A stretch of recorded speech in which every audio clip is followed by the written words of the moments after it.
আসসালামু আলাইকুম প্রিয় এসএসসি বন্ধুরা, কেমন আছো সবাই? আশা করি প্রত্যেক অনেক ভালো আছো। তো সি প্রোগ্রামিং ধারাবাহিক পর্বের আজকে হচ্ছে 20 নম্বর পর্ব। তো আজকে হচ্ছে আমরা দেখব কিভাবে সি প্রোগ্রামিংয়ের মাধ্যমে লসাগু এবং গসাগু নির্ণয় করা যায়, এবং হচ্ছে আমরা হোয়াইল লুপ সম্পর্কে ধারণা লাভ করব। ঠিক আছে, তো চলো শুরু করা যাক। তো প্রথমে হচ্ছে আমরা কি নিব, বেসিক স্ট্রাকচার কোডটা নিব, হ্যাশ ইনক্লুড stdio.h। আচ্ছা, এরপর আমরা কি নিব, ইন্টিজার মেইন। ঠিক আছে, এরপর হচ্ছে আমরা কার্লি ব্রেসেস বা সেকেন্ড ব্র্যাকেট দিব। এরপর আমি ইন্টিজার টাইপের কয়েকটা ভেরিয়েবল নিব, যেমন নিলাম এ বি, তারপর নিলাম কি এক্স, তারপর নিলাম ওয়াই, তারপর নিলাম হচ্ছে আমরা কি রিমাইন্ডার, এরপর নিলাম কি আমরা জিসিডি, এরপর নিলাম হচ্ছে আমরা এলসিএম। এতগুলা ভেরিয়েবল কেন নিলাম পরে হচ্ছে তোমরা বুঝতে পারবা। ঠিক আছে, আচ্ছা এবার হচ্ছে আমরা কি করব, সংখ্যাগুলো ইনপুট নিতে হবে না আমরা। তো আমরা এখানে প্রিন্ট এফ নিয়ে ইউজারকে বলবো কি আমরা সংখ্যা ইনপুট দিতে। প্রিন্ট এফের ভিতর দিলাম কি আমরা ডাবল কোটেশনের ভিতরে enter the first number, enter the first number. ঠিক আছে, এরপর আমরা এটাকে সেমিকোলন দিয়ে টার্মিনেট করে দেব। এরপর আমরা ইনপুট নেওয়ার জন্য কি ইউজ করি, স্ক্যানএফ দেওয়ার পর আমরা যেহেতু ইন্টিজার টাইপের তাহলে দিব %d। এরপর আমরা ক্ষমা দিয়ে ভেরিয়েবলের নামটা দিয়ে দিব, এখানে অ্যান্ড চিহ্ন দিব অবশ্যই। ঠিক আছে, আমরা মান টেস্ট রাখবো কোথায়, আমরা মান টেস্ট রাখবো হচ্ছে এর মধ্যে। এরপর এটাকে সেমিকোলন দিয়ে টার্মিনেট করে দিব। এরপর আমাদের আরেকটা নাম্বার লাগবে না, তো আমরা এটাকে কপি করে নিয়ে আসি, যেহেতু আমরা দুইটা সংখ্যা দিয়ে করতেছি। ঠিক আছে, তাহলে আমরা এখানে লিখবো ইন্টার দ্য সেকেন্ড নাম্বার। এখন মান টেস্ট রাখবো কোথায়, আমি মান টেস্ট রাখবো হচ্ছে বি এর। আর আমার আশেপাশে হচ্ছে অনেক নয়, সেজন্য আমি আন্তরিকভাবে দুঃখিত, কারণ আজকে হচ্ছে আমি একটু বাইরে আছি সেজন্য। ঠিক আছে, আচ্ছা এবার হচ্ছে আমরা কি করব, এবার হচ্ছে আমরা এখানে দিব এক্স ইকুয়াল টু আমাদের হবে এ, মানে এক্সের মান অ্যাসাইন করে দিলাম কি এ, মানে ইউজারে যে ইনপুটটা দিবে এর মধ্যে বা বি এর মধ্যে, এটা দিলাম এক্সের মান, ওয়াই এর মান দিব হচ্ছে আমরা বি। ঠিক আছে, আশা করি তোমরা বুঝতে পেরেছো। এরপর আমরা গসাগুটা বের করব হচ্ছে হোয়াইল লুপের সাহায্যে, তাহলে আমরা এখানে দিব হোয়াইল।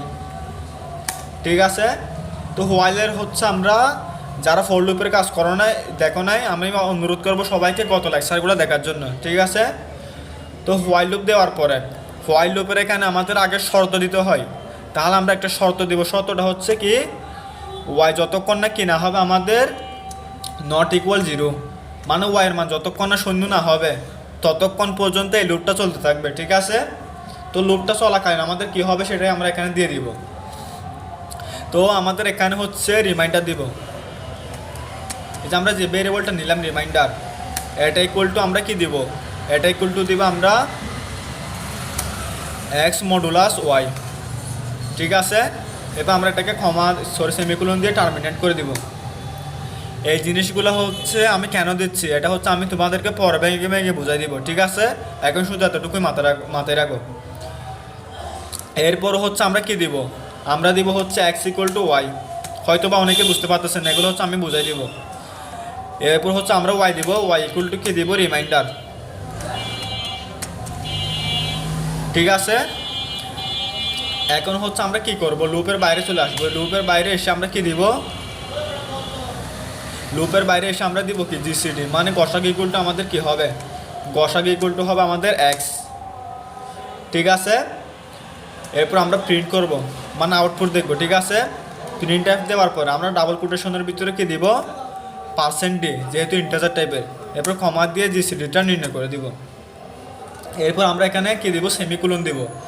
এখন যদি আমি কোডটাকে রান করি, যেমন আমি জানতে চাচ্ছি কিসের, 24 এবং 36-এর গসাগু 24 এবং 36-এর গসাগু কত আমাদের 12 না, দেখে ঠিক বা বাসে কিনা, এই যে আমাদের 12 চলে আসছে। ঠিক আছে, তো এখন এই জিনিসটা কিভাবে কাজ করতেছে সেটা আমি একটু ভেঙে ভেঙে বুঝাই দিই। তো এখানে যতক্ষণ না ওয়াইয়ের মান 0 না হবে ততক্ষণ এটা চলতেই থাকবে। ঠিক আছে, মানে যতক্ষণ শূন্য না হবে। এখন remainder x by y, sorry x modulus y কেন দিলাম আমি একটু ওয়ার্ডে বুঝাই জিনিসটা। যেমন মনে করো, আচ্ছা আমি এগুলো কিন্তু আবার লিখে বোঝাচ্ছি, ঠিক আছে? আমি এগুলো একটু ডিলিট করে দিই। মনে করো আমি একটা সংখ্যা নিলাম 24 এবং 36-এর গসাগু। এখন আমাদের প্রথমে লাগবে বড় সংখ্যা, কিন্তু ইউজাররা দিছে কি বড় সংখ্যা দিলে তো অসুবিধা নেই, ইউজার দিছে প্রথমে ছোটো সংখ্যা। এখন এটাকে আমার বড় সংখ্যাটা প্রথমে আনতে হবে না? তাহলে আমরা কি দিব, এক্স মডুলাস মানে 24 মডুলাস 36 মানে তো আমাদের কত, ইকুয়াল টু আমাদের আসবে হচ্ছে 24, ঠিক আছে? তাহলে আমাদের রিমাইন্ডার কত হয়ে গেছে, রিমাইন্ডার হয়ে গেছে 24। এখন ছোটো সংখ্যা দিচ্ছে ইউজার 24, বড় সংখ্যা দিচ্ছে কত 36। এখন যখন এটা দিয়ে এটাকে মডুলাস করব তখন এটা হয়ে যাবে 24। যারা জানো তারা তো অবশ্যই ভালো সহজ লাগবে, আর যারা জানো না এটা একটু নোট করে রাখো, ঠিক আছে? এখন আমি একটা কেন আরেকটা জিনিস লিখছি, সেটা হচ্ছে এক্স ইকুয়াল টু ওয়াই। এই জিনিসটা কেন দিলাম আমি, এখন এখানে ওয়াই আছে 36, এখানে এক্স ইকুয়াল টু ওয়াই দিচ্ছি, ওয়াইয়ের মানটা হয়ে যাবে 36, ঠিক আছে? এখন বড় সংখ্যাটা এখানে আসছে কি না, মানে এক্স ইকুয়াল টু ওয়াই মানে এক্সের মান হয়ে গেছে এখন 36। আর তারপর এখানে আরেকটা জিনিস লিখছিলাম ওয়াই ইকুয়াল টু রিমাইন্ডার। এই জিনিসটা কেন দিলাম আমরা, এখন রিমাইন্ডারে আছে 24, এখন যখন ওয়াই ইকুয়াল টু রিমাইন্ডার দিছি এখন রিমাইন্ডারের মানটা এখানে চলে আসছে, এখন কিন্তু লাইনে চলে আসছে। এক্স ইকুয়াল টু 36 বড় সংখ্যা আসছে, ওয়াই ইকুয়াল টু 24 ছোটো সংখ্যা আসছে, ঠিক আছে? এখন 24কে যদি আমি 36কে যদি 24 দ্বারা ভাগ করি তাহলে 24 থেকে 24 রিমাইন্ডার মানে বাকশেষ থাকবে কত আমাদের 12। এখন আমাদের এক্স ইকুয়াল টু হবে ওয়াই মানে এটা এখানে চলে আসবে, আবার এখানে কি হবে 12 আছে মানে ওয়াই ইকুয়াল টু রিমাইন্ডার 12টা এখানে চলে আসছে, ঠিক আছে? এখন কি হবে আমাদের 12কে 24 দ্বারা ভাগ করলে রিমাইন্ডার থাকবে না, শূন্য হয়ে গেছে। তো আমি এখানে শর্ত কি দিছিলাম, যতক্ষণ ওয়াইয়ের মান শূন্য না হবে ততক্ষণ চলতেই থাকবে, কিন্তু এখন তো শূন্য হয়ে গেছে। তাহলে শূন্য হয়ে গেছে মানে কি, শূন্য হয়ে গেছে মানে আমাদের কি হয়ে গেছে, এটা বাক শেষ হয়ে গেছে, তাহলে আমাদের লুপটা থেমে যাবে। তাহলে আমাদের গসাগু কত হবে, আমাদের গসাগু হবে 12। তো এই সেম জিনিসটা আমি এখানে অ্যাপ্লাই করছি, ঠিক আছে? আচ্ছা এবার হচ্ছে আমরা কি করবো, আশা করি তোমরা বুঝতে পেরেছো। এবার হচ্ছে আমরা এলসিএম বা লসাগু নির্ণয় করব। আমি কমেন্ট করে এখানে দিয়ে দিই, এই যে এখান থেকে এলসিএম বা লসাগু, ঠিক আছে? আচ্ছা লসাগু নির্ণয়ের জন্য আমরা একটা জিনিস হয়তো অনেকে জানেন না, সেটা হচ্ছে আমরা কি এই যে দুইটা সংখ্যা আছে, এই দুইটা সংখ্যাকে যদি আমরা গসাগু দ্বারা ভাগ করি তাহলে আমাদের লসাগু বের হয়ে যাবে। আমি এই জিনিসটা একটু ডিক্লেয়ার করে দিয়েছি, ঠিক আছে? যেমন আমাদের এখানে কি আছে, আমাদের এখানে 24 এবং 36, এটার লসাগু কত আমাদের। আচ্ছা আমি আগে হচ্ছে কোডটা করে নিই তাহলে আপনারা বুঝতে সুবিধা হবে। আমরা কি করব, এখানে আমরা লসাগু নিব হচ্ছে এলসিএম ইকুয়াল টু কি হবে আমাদের, এলসিএম ইকুয়াল টু হবে আমাদের ব্র্যাকেট, এই যে আমাদের যে মানটা দিছে এর সাথে গুণ হবে কি বি, মানে ইউজারে যে ইনপুটটা দিচ্ছে দুটো সংখ্যা, এই দুটো সংখ্যা গুণ করে আমরা ভাগ দিব কি দিয়ে, গসাগু দিয়ে মানে জিসিডি দিয়ে। তাহলে আমাদের কি হবে, আমাদের লসাগু বের হয়ে যাবে। এখন যদি আমরা প্রিন্ট এফ করি, প্রিন্ট এফ করার পর আমরা ডাবল কোটেশনের ভিতরে কি দিলাম, পার্সেন্ট ডি দিলাম। এখানে আমরা লিখে দিলাম কি এলসিএম ইজ, এখানে লিখে দিলাম জিসিডি ইজ।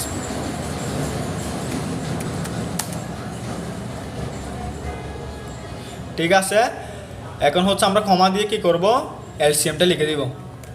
তাহলে আমাদের আউটপুট ঠিক বা আসে কিনা দেখি। 36 এবং হচ্ছে 24-এর গসাগু কত আমাদের, মেবি 72 না কত জানি। ঠিক আছে আমরা দেখি কোডটাকে রান করে। যেমন এখানে দিলাম কত 24 এবং 36, মেবি 72। ঠিক আছে, তাহলে জিসিডি হচ্ছে 12 এবং এলসিএম হচ্ছে 72। তাহলে আমাদের এটি ঠিকভাবে কাজ করতেছে। তবে আমাদের এখানে একটা নিউ লাইন দিলে আমাদের এটা দেখতে আরও সুবিধা হবে। স্ল্যাশ এন দিলাম। ঠিক আছে, এখন যদি আমি কোডটাকে রান করি, এখানে একটু ভুল দেখাচ্ছে, আমরা এখানে একটু মিস্টেক করে ফেলছি। এটা আমরা স্ল্যাশ কি দিব, এন দিব। এখন যদি আমি দেখি 24 এবং 36-এর গসাগু কত, গসাগু আমাদের আসবে 72 লসাগু। ঠিক আছে, আশা করি বুঝতে পেরেছেন। এবার এই জিনিসটা আমি একটু এক্সপ্লেন করি এই জিনিসটা কেন হলো। আমরা সাধারণত গসাগু করে কীভাবে, যেমন 24কে আমরা ভাগ করি, আমরা কী করতে থাকি, ভাগ করতে থাকি, যেমন মৌলিক উৎপাদকের সাহায্যে, যেমন 2 দিয়ে গেলে আমাদের থাকবে কত, 12, আমার 2 দিয়ে যাচ্ছে, এখানে থাকবে কত, এখানে থাকবে হচ্ছে আমাদের 18। আবার যদি আমরা কি করি, 2-এর সাথে গুণ, আবার আসবে 2 দিয়ে যাবে, তাহলে আমাদের এখানে হবে 6, এখানে হবে 9, ঠিক আছে। আচ্ছা, এবার হচ্ছে আমরা কি দিয়ে করব, 3 দিয়ে যাবে, তাহলে আমরা এখানে দিব 3, তাহলে এটা আমাদের কিভাবে হবে, সরি, আমাদের এখানে হবে 2,3, ঠিক আছে। আবার যাবে কত দিয়ে, আমাদের 2 3 ইন্টু 2 ইন্টু 3। এখন যদি আমরা হিসাব করি 2 দুগুণ 4, 3 4 12, 12 দুগুণ 24, 24 3 24 48, ঠিক আছে। কিন্তু আমরা প্রোগ্রামিং সহজ করার জন্য আমরা কিভাবে করছি, এই সেম আনসারটা এভাবে আসবে। আমরা এই দুটাকে গুণ করব, যেমন 24, এই যে এখানে না, 24-এর সাথে আমরা কি করব, গুণ করব হচ্ছে কত, 36। এবার হচ্ছে আমরা ভাগ দেবো কত দিয়ে, গসাগু দিয়ে। গসাগু কত বের হয়েছিল আমাদের 12 না, তাহলে আমরা যদি 12 দিয়ে ভাগ করি, তাহলে 12কে 12 এদিকে কাটা যাবে, তাহলে আমাদের কত হবে, 36 দুগুণ কত, 72, ঠিক আছে। তো ঠিক সেম কাজটা আমরা প্রোগ্রামিংয়ে করছি, এই দুইটাকে গুণ করে আমরা ভাগ দিয়েছি জিসিডি বা গসাগু দিয়ে, সেই জন্য আমাদের আনসারটা আসছে, ঠিক আছে। তো এইভাবে আমরা প্রোগ্রামিংটাকে সহজ করে ফেলতে পারি। তো আজকের ভিডিওটি এ পর্যন্ত, যদি না বুঝে থাকো অবশ্যই ভিডিওটি বারবার পজ করে দেখবেন, ঠিক আছে। তাও যদি না বুঝে থাকেন অবশ্যই আমাকে কমেন্ট করে জানাবেন, আমি পরবর্তীতে আবার সুন্দর করে নিয়ে আসবো। সবাই ভালো থাকবেন, সুস্থ থাকবেন, আল্লাহ হাফেজ।